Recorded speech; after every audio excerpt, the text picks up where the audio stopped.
continue conosco, agora e sempre. O nosso assunto de hoje: estejamos em paz. Será possível, no caos em que nós estamos vivendo atualmente, todo o planeta, será possível nós estarmos em paz, mantermos a nossa paz? Vamos ver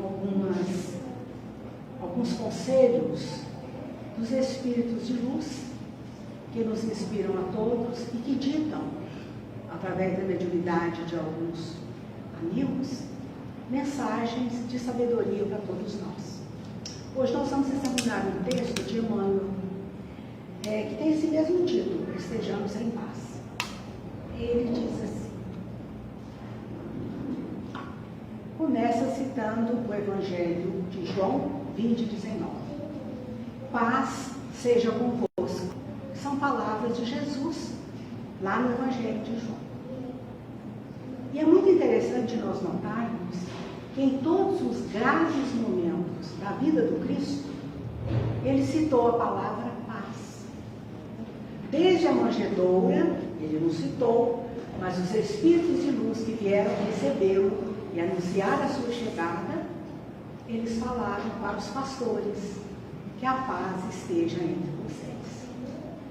Depois, quando Jesus ressuscitou e chegou diante dos apóstolos, a primeira coisa que ele falou foi: a paz seja convosco. Então, sempre nos momentos supremos e muitas vezes dolorosos, Jesus nos convida à paz, quer dizer, ao equilíbrio.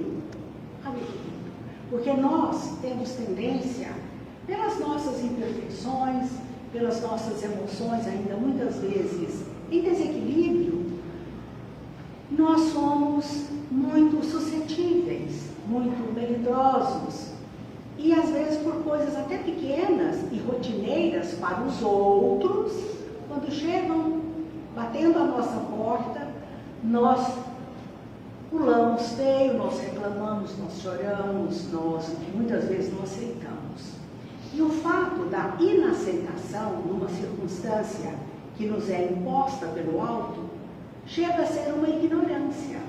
Porque se nós estamos obrigados pelo momento, pela circunstância, no caso hoje, por exemplo, vamos falar de hoje, né? Que é uma circunstância mundial de ausência de paz, de desassossego, de tragédias, de problemas, etc, etc.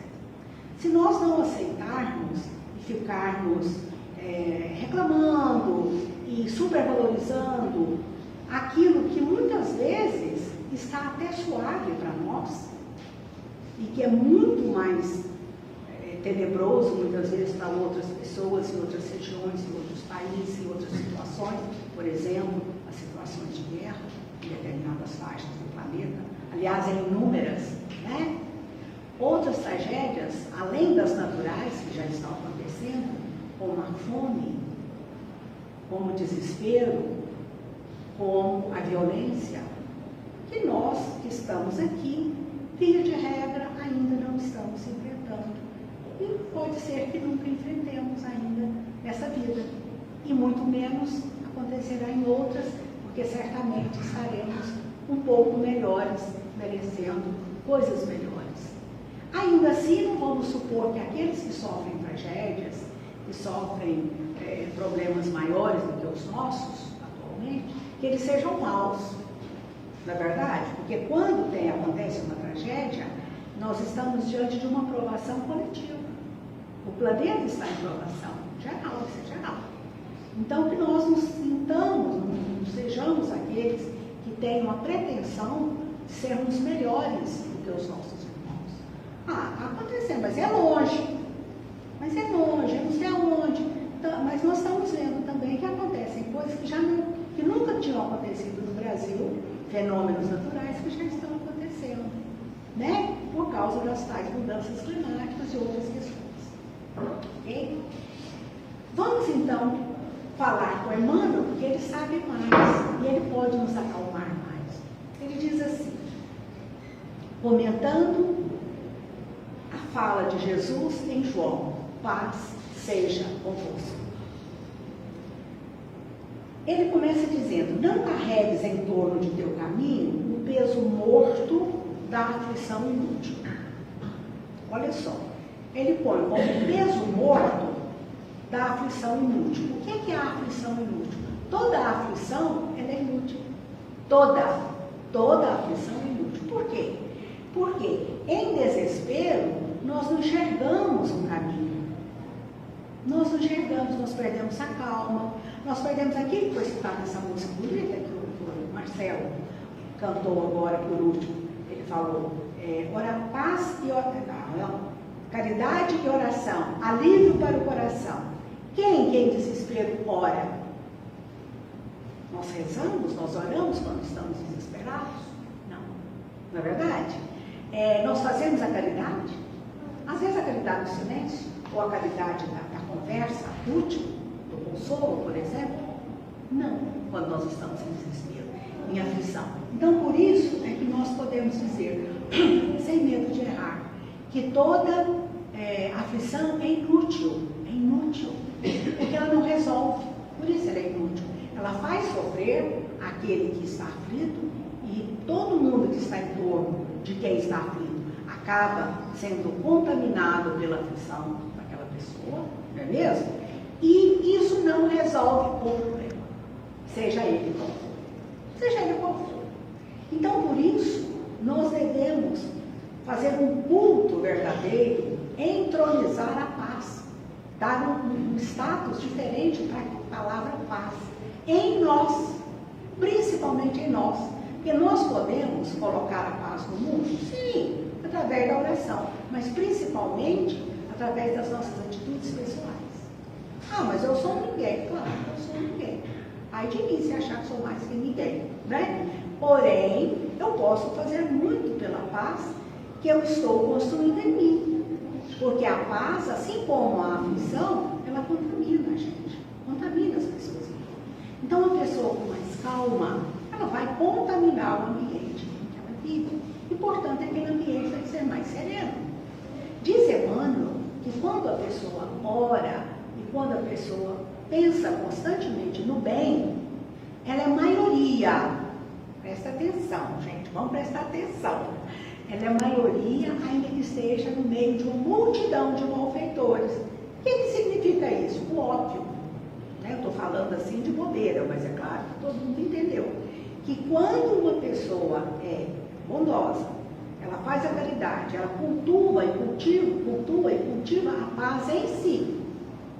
Ela não precisa levantar bandeira, não precisa defender isso ou aquilo, não. Mas ela cultiva a paz verdadeira em si e deseja, evidentemente, a partir daí, a paz de todo aquilo e de todos aqueles que a rodeiam, né? Então, é importantíssimo que nós façamos isso. Agora, quando nós não cultivamos a paz, nós não só não vamos tê-la, porque isso não vem por lei, não vem por decreto, não vem por política nenhuma. Então, daí o equívoco mundial, né? De, em nome da paz, nós construirmos armas e declararmos guerras e posses e não sei o quê. Percebe o equívoco que está acontecendo no mundo? Além do que já está ruim, ainda as pessoas buscam por caminhos tortos uma paz que nunca vão conseguir. Como é que eu posso conseguir a paz apontando uma arma para alguém? Como? Ainda fosse por uma única pessoa. Então, as chamadas missões de paz no mundo, politicamente falando, né, mesmo de uma forma internacional, é uma vergonha que as missões de paz estejam armadas. A primeira coisa que eram os constantes de guerra, os mísseis, as bombas e tal. Então, gente, é importantíssimo no momento atual nós orarmos e vigiarmos, porque todos nós corremos perigo. Nós sabemos que hoje em dia as armas, graças ao avanço tecnológico, né, e à riqueza de alguns países, elas são extremamente destrutivas. Basta apertar um botão, qualquer coisinha lá, né? Eles podem destruir realmente o planeta, realmente. Então, assim, nós até acreditamos que isso não vai acontecer, porque as pessoas iriam se autodestruir também. Então, talvez por isso não. Caso contrário, se dependesse só de jogar para o outro, né? Isso já está acontecendo, né? Então, que nós possamos, dentro de nós, fazer alguma paz. Baseado em quê? Baseado em Deus, baseado na fé, baseado no raciocínio, em alguma sabedoria que possamos ter, entendendo que nós não podemos, apesar de tudo, mudar a realidade, mas nós podemos, de alguma forma sutil, intervir na realidade em torno, nas circunstâncias em torno, por mais que isso nos pareça agressivo, que nós tenhamos um mínimo de paz, de equilíbrio, de espírito de moderação, de caridade, fazendo por nós e fazendo pelo nosso semelhante. Por isso, eu achei muito interessante e muito sugestivo a música, aquela parte que ele fala. Toda ela é muito bonita, né? Toda ela é muito bonita, muito bem feita, muito bem escrita, tanto a melodia quanto a letra. Mas eu sou aquela pessoa que presta atenção na letra, né? Então, é muito interessante falar em oração e em caridade, como alívios do coração, que de fato são, né? E aquilo que mostra que a pessoa tem alguma paz em si, porque ninguém que não tem um pouco de paz é capaz de fazer a caridade, porque ele vai ser egoísta, ele vai ser mais egoísta, ele vai pensar só em si, ele vai pensar em querer tudo para si. Já que a coisa está ruim, eu vou aumentar a minha dispensa, eu vou aumentar o meu celeiro, né? Que nem naquela época da Covid, que as coisas começaram a ficar racionadas, a gente ia ao supermercado e quando, por exemplo, a gente passava pouca coisa assim, as pessoas perguntavam por que a gente estava levando pouco óleo ou bens duráveis, essa comida que durasse mais. Porque eu não vou comer isso aí de uma vez. Ah, mas e se acabar? Se acabar, o que eu levar tudo, todo dia eu vou ter que repartir. Vou ter que repartir com os vizinhos, com as pessoas. Então, assim, vamos deixar as pessoas se abastecerem e depois ver o que acontece, né? Na pior das hipóteses, eu já morei na roça, eu sei fazer fogão assim no chão, eu sei fazer fogo na terra. Brincado assim, né? Claro. Mas tudo isso é verdade. Então, nós temos que pensar, gente, que o egoísmo ele não leva a nada, sabe? E que a guerra, que seja essa pequena guerra que nós travamos uns contra os outros, de rivalidade, de maus sentimentos, está passando da hora de nós acabarmos com isso. Porque é de uma pequenez, de uma bobagem mesmo, tão grande, que nos rebaixa demais, né? Principalmente nós que estamos aqui, que vivemos lendo o Evangelho, conhecemos as obras básicas, conhecemos o intuito do Espiritismo, que é nos ajudar na evolução. Imaginem se esses espíritos de luz que ajudaram Kardec a compor o Espiritismo, se eles não sabiam que o mundo ia chegar nesse passo que chegou nesse nosso século, né? Essas dificuldades, essas divergências, essa falta de clareza daqueles que lideram e na arrogância de todos nós ficamos tripudiando. A pessoa melhora um pouquinho para o outro, já acha que pode abusar, ou isso, ou aquilo. Isso é uma vergonha, né? Isso é uma vergonha. Mas, de qualquer forma, que nós possamos manter o equilíbrio, a paz e alguma sabedoria em nós. Ele diz assim, eu achei muito interessante, vou repetir: não carregues em torno de teu caminho o peso morto da aflição. Onde nós estivermos, seja na rua, seja na escola, seja no trânsito, seja em casa, seja na casa espírita, seja no nosso tempo de oração, na nossa casa, seja na natureza, né? Que nós às vezes desrespeitamos, convém não desrespeitarmos mais, né? Que nós não carreguemos no nosso caminho, onde quer que estejamos, o peso morto da aflição. Porque é bobo duas vezes. Por quê? Porque vai ficar aflito e não vai resolver o problema, seja ele qual for. Então, a aflição é sempre um peso morto. E que a gente vicia os nossos sentimentos, as nossas emoções, nesse caminho. Por exemplo, muitas vezes a gente tem uma reação que todo mundo tem. Não, mas essa é uma reação natural, é uma reação humana, sim. Mas hoje em dia é preciso que nós desenvolvamos alguma reação sobre-humana, alguma reação diferente, alguma reação especial. Por exemplo, muitas vezes a gente vê, não estou criticando a tristeza, viu, gente? Porque todos nós ficamos tristes diante, por exemplo, da perda do ente querido. É uma coisa extremamente dolorosa e é como se tirasse um pedaço da gente, dói até fisicamente, né? A perda de um ente querido é uma coisa ainda muito dolorosa para todos nós. Mas nós não precisamos nos desesperar. Vocês concordam com isso? Isso resolve a situação. Então as pessoas dão um xilique tão grande, Deus me perdoe de falar assim, mas é aqui entre nós, né? É claro que quando a pessoa está lá, a gente acode. Fala, não, vem cá, meu filho. Mas assim, porque a pessoa não faz aquilo porque ela quer e nada, mas é uma fraqueza. E é uma fraqueza que nós precisamos notar em nós. É uma fraqueza que nós precisamos notar em nós e corrigir. Por quê? Não é uma coisa inexorável, inevitável a desencarnação. Todo mundo não vai morrer? Vai. Então qual é o problema? O problema é que nós não temos preparo. Nós vivemos como se não fôssemos morrer. Tanto que a gente amontoa bens, acumula coisas, né? Sem pensar que a qualquer momento a gente vai desencarnar e deixa aquela tralha para perturbar a vida dos outros. Por exemplo, quem acumula muita coisa, né? E outras coisinhas mais.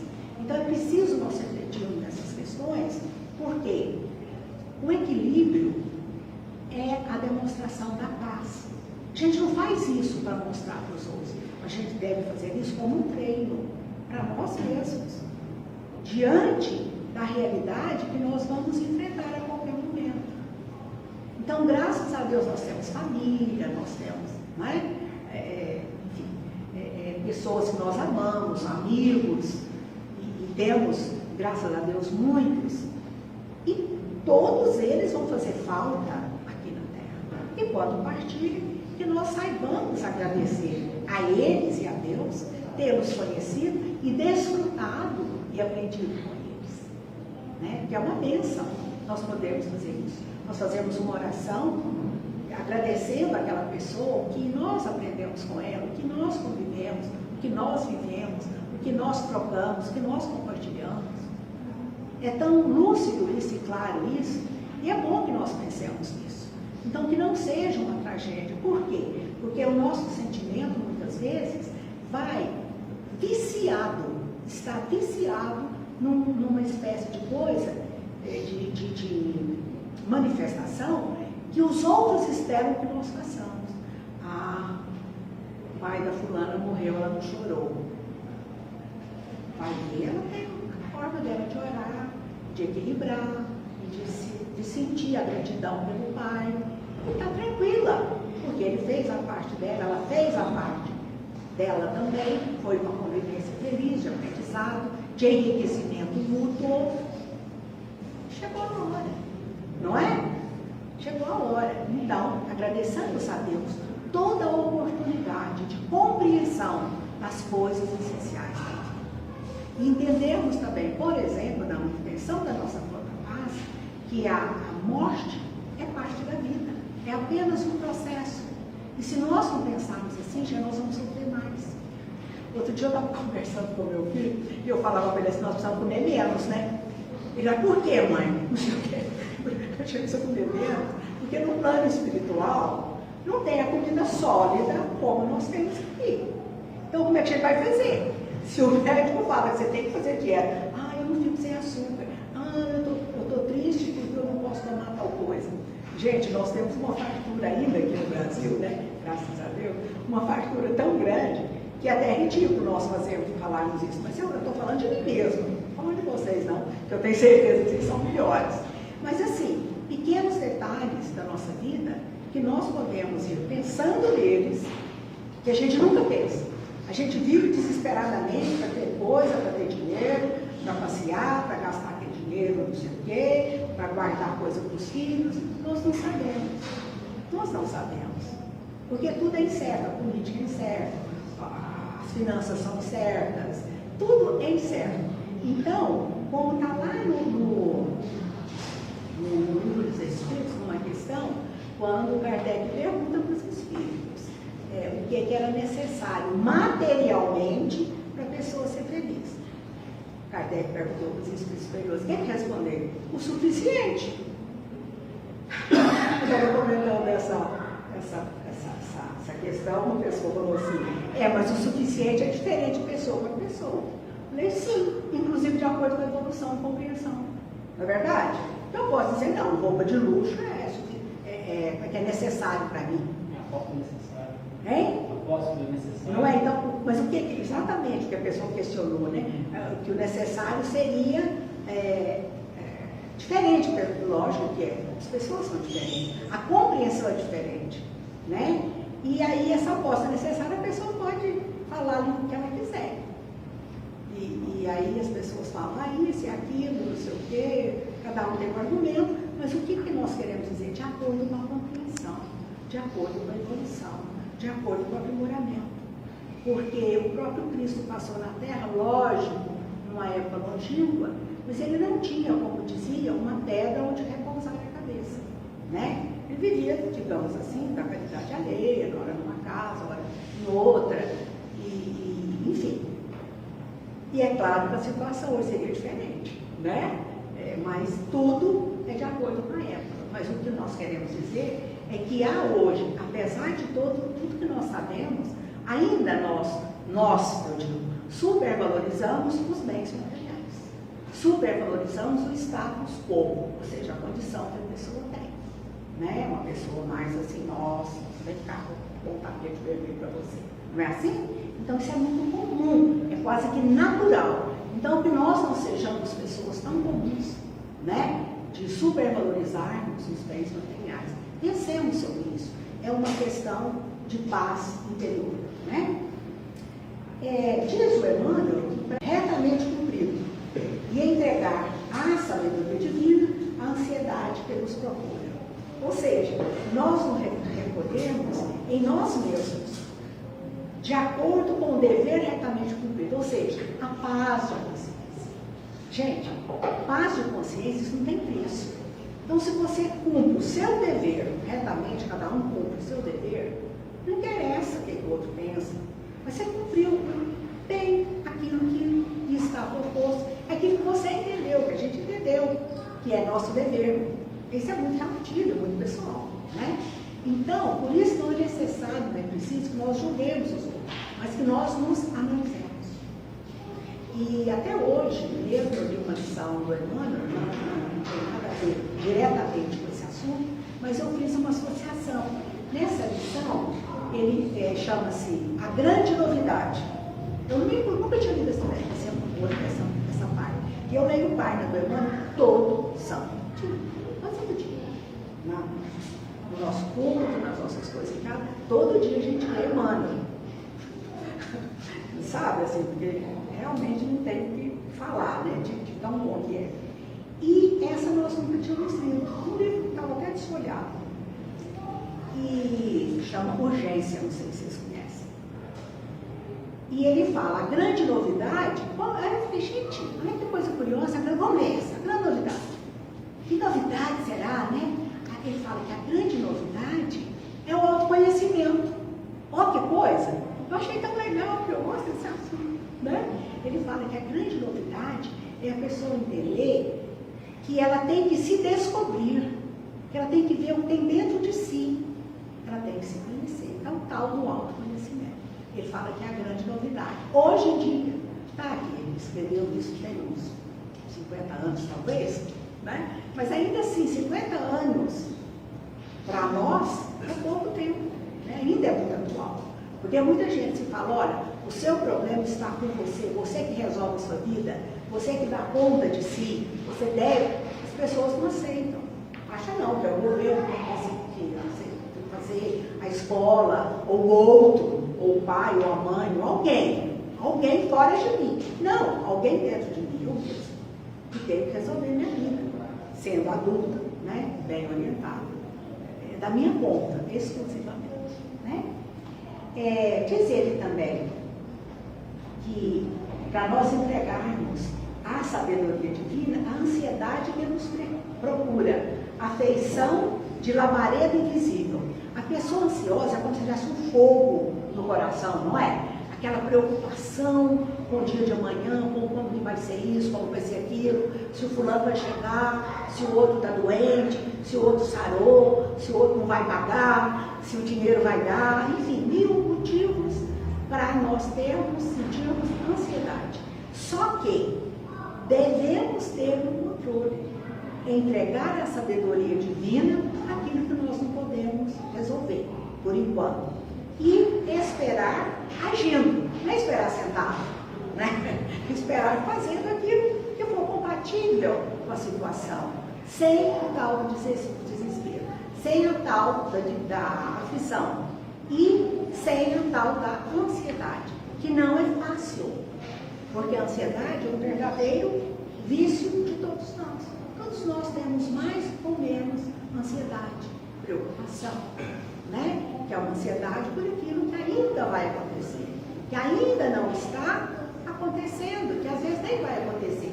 É a tal do peso inútil da aflição a que se referiu Emmanuel no início da fala dele. Outra coisa que eu achei interessante que ele falou é: se alguém te acusa, aquieta-te e ora em favor dos irmãos infelizes. Ou seja, todo mundo que acusar vai ser infeliz. Eu vou orar para ele e ele não vai me atingir. Estou brincando, gente, mas é assim que nós devemos agir mesmo. A pessoa nos acusou de alguma coisa. Se você tem a culpa, vamos dizer, daquela acusação, que responda sobre ela com honestidade, né? Que responda aí, para a gente resolver aquilo dali. Se não, ora pela pessoa, somente, apenas e tão somente. Não é legal? Bom, né? E eu acho que economiza muito, sabe? Porque se alguém nos acusa de uma coisa, principalmente se for injusto, eu me lembro de Sócrates, quando ele foi, Sócrates, o grande filósofo grego, né? Ele foi acusado de corromper a mocidade, porque os alunos dele, os aprendizes da filosofia dele, eram principalmente jovens. Então ele foi acusado e foi preso e obrigado a tomar cicuta, que é um veneno poderoso, né? Tomar cicuta para morrer.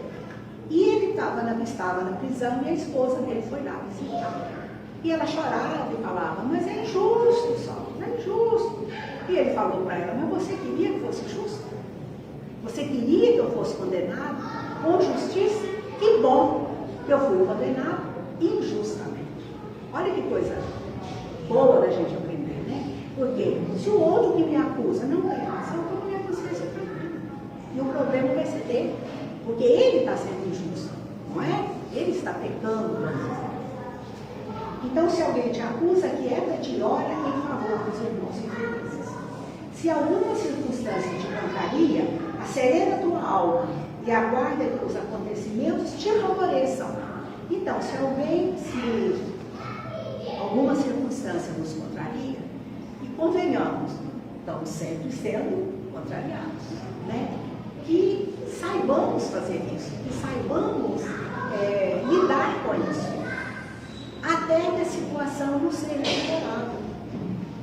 Porque se é uma circunstância que eu posso mudar, eu devo fazer alguma coisa que modifique a situação para que ela seja favorável.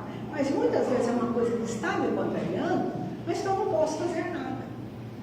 Não é? E quando eu não posso fazer nada, o que eu tenho que fazer? Ficar tranquilo, buscar alguma paz, né? Buscar alguma paz e seguir adiante. Né? Isso é a construção da paz em nós. E sempre nós vamos ter motivos de contrariedade.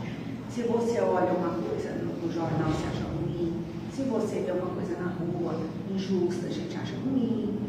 Podemos ajudar? Se pudermos, façamos isso. Mas o mínimo, no mínimo, nós podemos fazer uma oração. E aí sim, é aquela história da música outra vez, né? Caridade e oração, as coisas juntos, né? Caridade e oração é um alívio para o coração. É uma construção da paz em nós. Diz Emmanuel: lembra que és chamado a viver um só dia de cada vez, sempre que o sol se levante. E por mais amplas se te façam as possibilidades, tomarás uma só refeição de cada vez, nas tarefas de cada dia. Ou seja, não adianta nós queremos amontoar coisas, bens, ou ficarmos preocupados com essas coisas materiais, que nós não sabemos o dia de amanhã. Nem pelo sim, nem pela fartura, nem nada nos garante. A única garantia que nós temos é a nossa paz, que significa a nossa segurança. Tudo tem o tempo certo, Emmanuel diz para nós, nos lembra, né? Tudo tem o tempo certo. Não adianta nós queremos acelerar alguma coisa, algum processo, porque tudo na vida é processual. Inclusive, é um processo a nossa própria evolução, as nossas conquistas. Nós não vamos falar, a partir de amanhã, não existe isso. Eu vou fazer o possível e vou conseguir. Um dia, no futuro. Né? Mas conseguimos. Diz ele também, que eu achei interessante aqui, que é para nós mentalizarmos o bem e prosseguirmos na construção do nosso melhor. Cada um tem o seu alcance de melhor, né? Sejam quais forem as suas dificuldades, lembra-te de que a paz é a segurança da vida. A paz é a segurança da vida. Quem vive em paz, vive em segurança. Concordam ou discordam do Emmanuel? Não é nem de mim. De mim vocês podem discordar, vai dele também. Não discordam. Olha só, repetindo. Sejam quais forem as suas dificuldades, lembra-te de que a paz é a segurança da vida. A vida. Lembra quando os políticos aí que estão fazendo guerra falam em paz? O que eles fazem? Eles constroem a paz? Eles entram com as suas armas, com o seu poderio, não é? Então isso é construção de paz. Então isso é uma força de paz, mas eles entram com a guerra. Tem uns livros de sabedoria que falam que os contrários, eles são elementos da mesma natureza, só em diferentes graus. Por exemplo, o ódio e o amor são coisas semelhantes, só em graus diferentes, né? Funcionam de forma diferente. A guerra e a paz é a mesma coisa, são coisas distintas, mas têm a mesma natureza. No fundo são a mesma coisa. E vocês podem observar que as pessoas procuram uma coisa fazendo o contrário. Então, isso aí é extremamente complicado, é um processo extremamente complicado, né? Junto que traz muito sofrimento.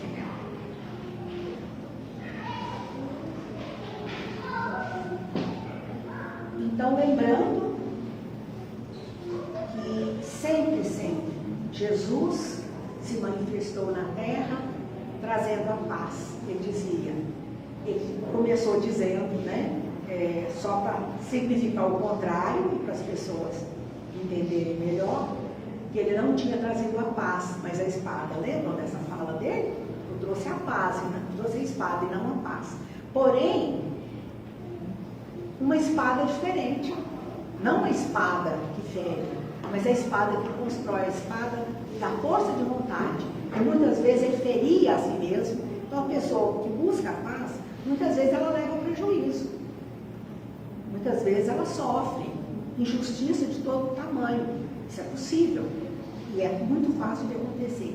Mas ela tem a paz no seu coração e como objeto principal da sua vida, dos seus desejos e do seu aprimoramento.